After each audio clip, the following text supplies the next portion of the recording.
Hi, everybody. Welcome back to the MetaStellar YouTube channel. My name is Maria KOROLOV, and I'm the editor here at MetaStellar.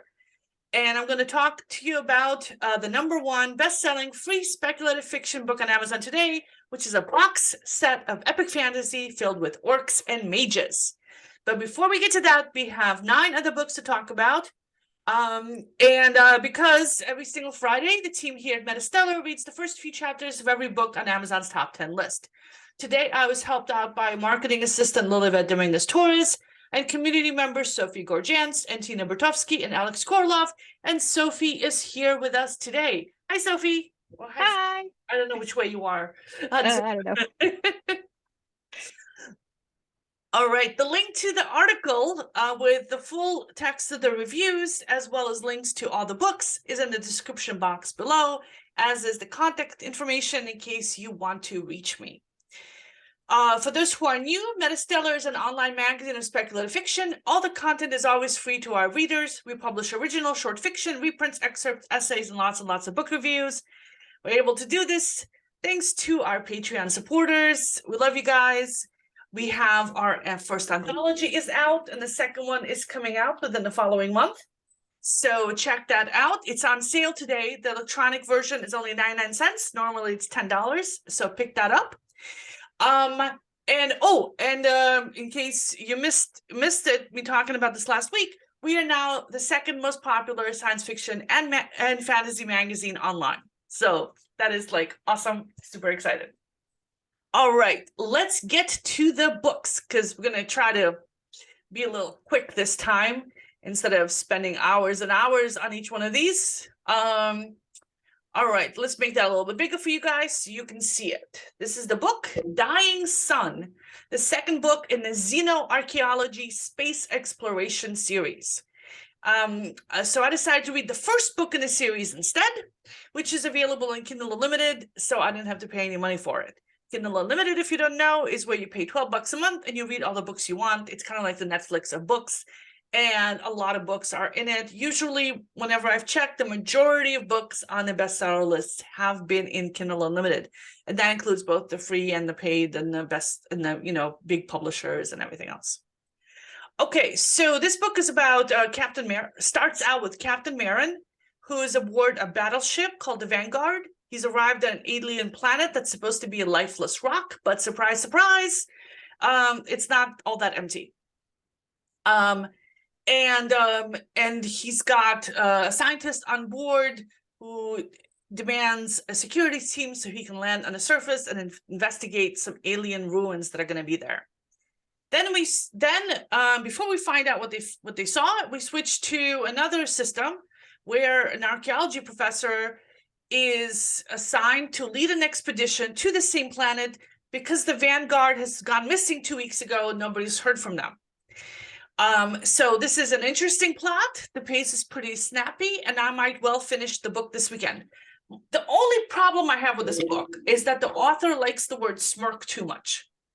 So he used it twice in the few chapters that I read, and I did a search of the book, and it shows up 6 times in the book. That is way too many smirks. But if that's okay with you, check it out. All right, number 9, Matched to Xycho. Here's the cover. This is the first of 5 books in the Monster Match Fantasy Romance series. The other books are $1 to $5 each, and the entire series is in Kindle Unlimited. I am not a fan of these kinds of books where, it's a romance with some kind of weird monster, or in this case, alien monster, or alien. So I was a little hesitant. And the book starts out with a note warning that there's going to be non-consensual activities and PTSD in there. So not exactly a comfort read.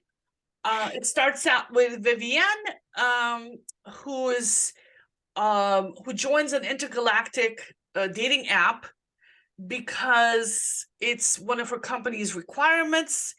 She's been working on a spaceship for a couple of years. She hates it. She's bored. She wants to go for a better job. But that job is where she's going to be one of 2 people running a space station. And because of the isolation, the company she works for wants her to be paired up with somebody else. and the app matches her to this purple guy.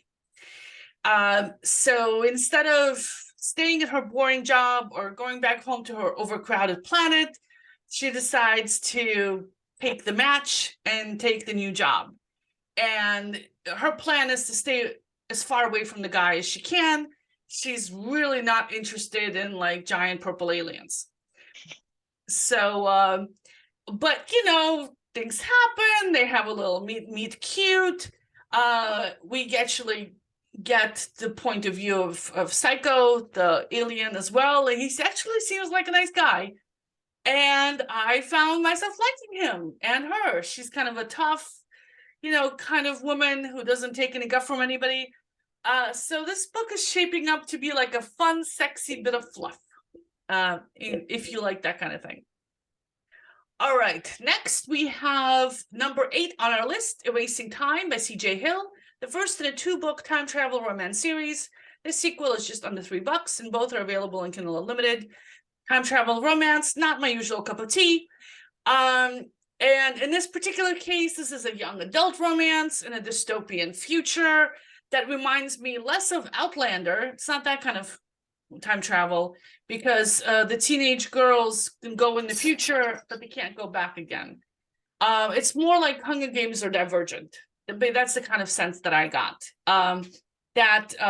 So what happens is Sheridan's a high school senior, and her twin sister, who's like a physics genius, are pulled into this dystopian future world because of a mistake.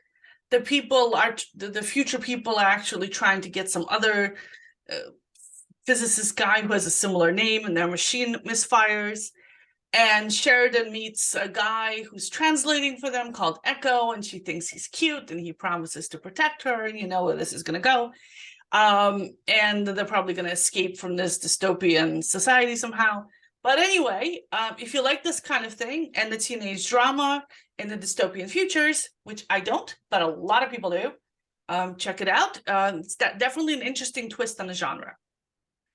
All right, number 7, Outback Spirit, the first of 5 books in the Australian Supernatural Origins series by Nicole Taylor. We've seen this author before quite a few times on our Free Friday lists, but they're not in Kindle Unlimited, and they cost about $5 each. So our protagonist, Eloise, is navigating the Australian outback in her motorhome when it breaks down near a small remote town, and it's going to cost her money to fix it. And the town turns out to be a hub for magical folk who have a rough exterior but are kind at heart. So I'm hoping that Eloise will open up to them more, and it's kind of shaping up to be an enjoyable, easy read. And there's that whole allure of the Australian outback going on, and I might stick with it.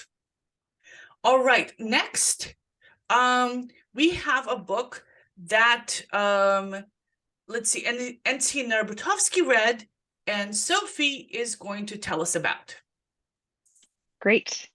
All right, number 6 on our list, as we said, Starship Freedom is the first book in an 8-part science fiction adventure series by Daniel Arenson, an author we were familiar with from his books like Earth Alone and his Kingdom of Sand epic fantasy box set. The rest of the series ranges from $1 to $6 and are all on Kindle Unlimited. Our reader says that Starship Freedom is a horror-infused mix, drawing inspiration from Battlestar Galactica and Starship Troopers, 2 favorites of mine, so I recommend. The plot centers around an alien threat to humanity, with the decommissioned warship Freedom and its commander, James King, standing as the last line of defense. With rapid pacing, the story can offer introspective character moments amid a large-scale conflict. However, despite its solid premise, the excursion veers towards melodrama. Overdone descriptions of fear and underdeveloped characters, along with somewhat implausible future geopolitics, make it a miss for him personally, he says. But if you're seeking a quick blend of horror and accessible military sci-fi, Starship Freedom might just float your boat. All right. Next up, well, I want to show people the picture of it. Of course. So let me make it a little bit bigger so you can see it. And Alex KOROLOV read this for us, and he's one of our community members. All right, cool. And Sophie's going to tell us what he thought of the book.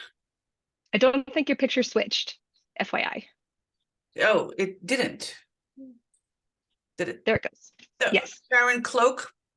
Yes. Number 5. Okay, there it is. The Mists of Kala, Karin's Cloak, book 1. There you go. All right. That's right. All right. As we said, Karin's Cloak by Robert Roth is the first of 3 books in the Mists of Kala fantasy series. The other books are about $4 each, but the first and second books are on Kindle Unlimited, though the third is not. Alex says that fans of epic narratives like Lord of the Rings or the Wheel of Time series might find this appealing. The book charges headfirst into an action-packed battle pitting wizards against dragons. There we meet Sefin, or Seven maybe, a village leader dealing with an oppressive magedom. Then Sefin, and 2 friends, a warrior and a scholar, set off on a journey that involves encounters with ferocious wolves, with hints of Sefin's possibly powerful weapon. Alex says that the book is an entertaining read that leaves him eager to continue the series. All right. Next, we have number 4 on today's list. Here we go, which Sophie read, Under Falling Skies, right? That's right. Under Falling Skies is the first of the Travels of Scott Shannon, a 6-book science fiction series. The rest are $5 each and are not on Kindle Unlimited.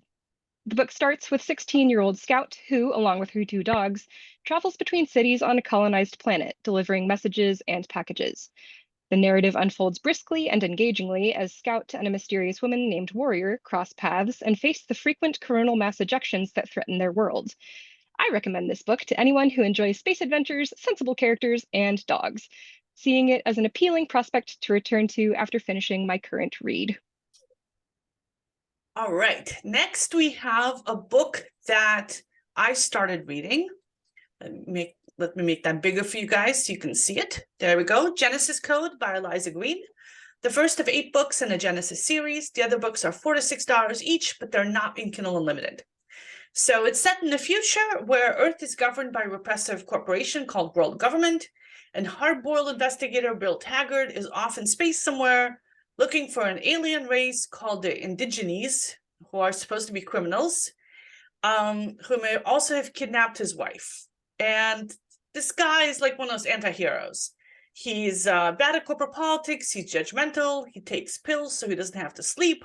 And of course, he's on the wrong side of this whole issue because in this world, humans have nearly destroyed Earth and are now colonizing this new planet and are going to kill off the native inhabitants. Like I said, they're called the Indigenes. So the book's a little depressing, to be honest, and I personally stopped reading before I got too far into it, because, you know, these are people who are kind of suffering. But if that's your idea of escapism, people who are suffering worse than you, or at least suffering in different ways, then check it out. Next, we have another book that I looked at, Perfect Pending by Lucia Ashta, the first of 7 books in the Witches of Gale's Haven urban fantasy series. The other books are $3 to $6 each, but they're all in Kindle Unlimited. So this is my kind of book. It's a light, fluffy, cozy, magical, romantic fantasy kind of mystery kind of book. So everything that I want in casual weekend reading. So Marla is fresh out of divorce court and she goes back to her hometown with her 2 kids. And she hasn't been back to this hometown in years. And she's got magical powers, and so do her kids. They're teenagers now, so they really need magical training, and they can get it in the hometown because everyone in this hometown is magic. And there's a magical shield around the town keeping normal people out. And after they arrive, something goes wrong with the shield, and people are all freaked out that its power level is dropping. And it turns out that the power level started dropping at the same time as she and her kids arrived. So something wonky is going on in this town. And of course, her old childhood crush is still there and is still pretty hot. I'm already on the 10th chapter in the book, and I had a really hard time pulling myself away from it to do the rest of my work today because I have a job. Okay, so before we go on to the next and last book on the list, which is book number 1, the #1 bestseller, I'd like to thank our Patreon supporters. Marie Leclerc, Humphrey Price, Mary Stoll, Alexander Korolov, Avery Parks, Terrence Smith, Brad Center, David Perlmutter, Melody Friedenthal, Anastasia Korolov, and Amir Lutfi. Thanks, you guys. We love you. You rock. We wouldn't be here without you. And now, the #1 book on today's list, The Frozen Flame by Paul J. Bennett. And Lilivette read this for us. So, Sophie, tell us what she thought. Lilivette says of The Frozen Flame, this is a box set of the first 3 of 8 books in the Frozen Flame Sword and Sorcery Fantasy series. Individual, these and the other books are $1 to $5 each, and they are not on Kindle Unlimited. Lilivette read this one and says it takes place in a rich fantasy world full of magic, powerful mages, and very unlikely allies. A group of orcs who stumble upon the destruction of a human village. Then we're introduced to Natalia, a powerful water mage that got recruited into a fancy school for powerful magic users when she was only 10 years old. Lilivette felt like the beginning was a little too slow for her liking, but besides that, the story was pretty good. She loves how we're able to see the point of view of orcs at the beginning and how they eventually connect to the main characters. But let's just say that what she read today wasn't enough to keep her interested in the story or help her connect with at least one of the main characters. Still, she'd definitely recommend this for fans of high fantasy books with multiple points of view, where the stakes are high and magic is everywhere. All right, so that's it for today's list. If you want to be sure to get this video in, as it comes out every Friday, because we do this every single Friday, subscribe to our channel. There's a button you can press to get alarms, and also you can sign up for our newsletter and get it in your inbox every Friday afternoon at 5 p.m. so that you have your weekend reading ready to go. Free weekend reading. Don't forget that. Free weekend reading. All right, I am going to go and turn on my fan because it's really hot here today. And I will see you all next Friday. Thanks, Sophie, for joining us today. Thanks so much for having me. Bye-bye.